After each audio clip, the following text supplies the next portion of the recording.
Hello everyone, my name is Maulana Rizky Ardiandi, and here I would like to explain the topics that will be discussed today.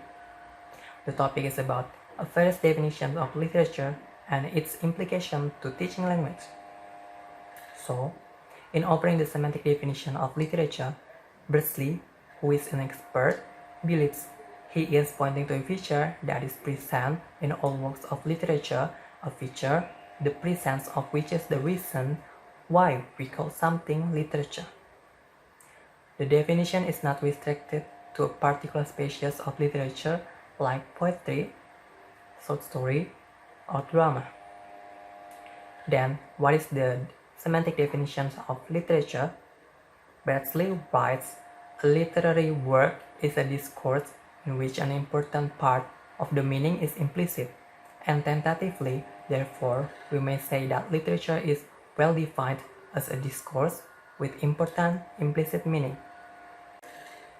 There are two things are worth noting about this. First, it is offered as a definition. Rizky appears to be stating a necessary and sufficient condition for something's being a work of literature. Second, if it is a defining condition of literature that it has implicit meaning, it must also be a defining condition of literature that it has multiple meaning.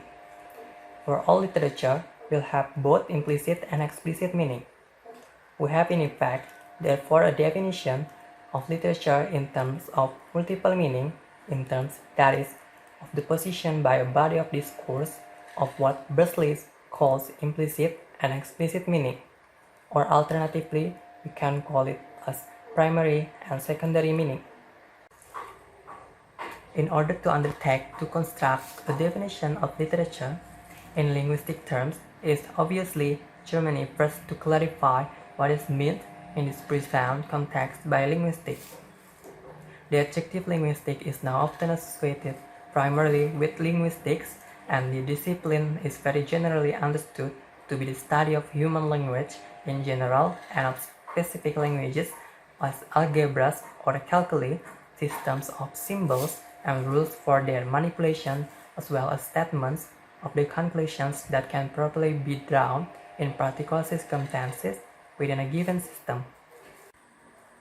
Okay, we'll move to the next section, and it's about its implications in teaching language.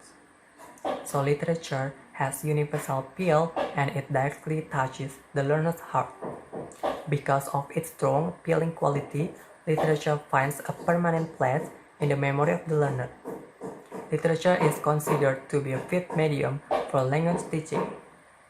Besides, there is an expert whose opinion is, for effective foreign language teaching and learning, there should be proper integration between language and literature.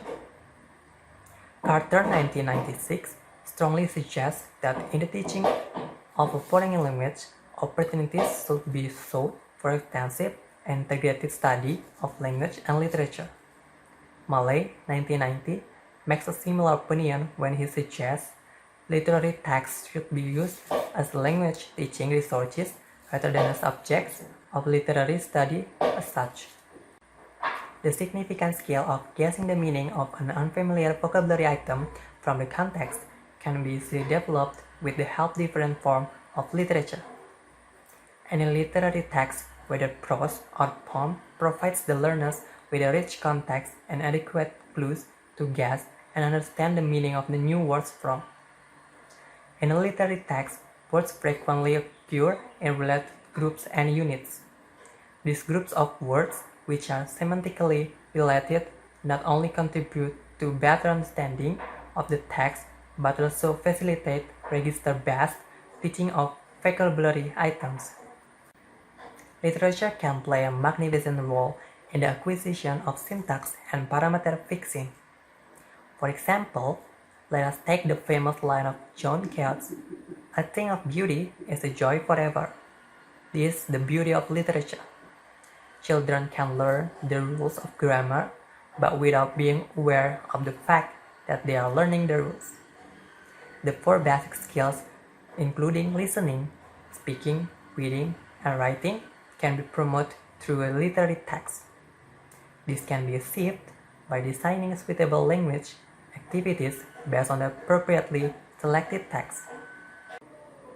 The proper use of literature in language teaching helps improve the knowledge of English in many ways. Literary pieces are susceptible to multiple levels of interpretation. In a literary work, content is communicated in many novel ways, with metaphors and multiple meanings, sarcasm, and etc. The writers may use the word in some unique manner to create novel meanings and expressions. Teachers should choose short, self-contained pieces. Students can feel a sense of accomplishment in having read and understood an encouraging experience when the process of learning a language seems endless.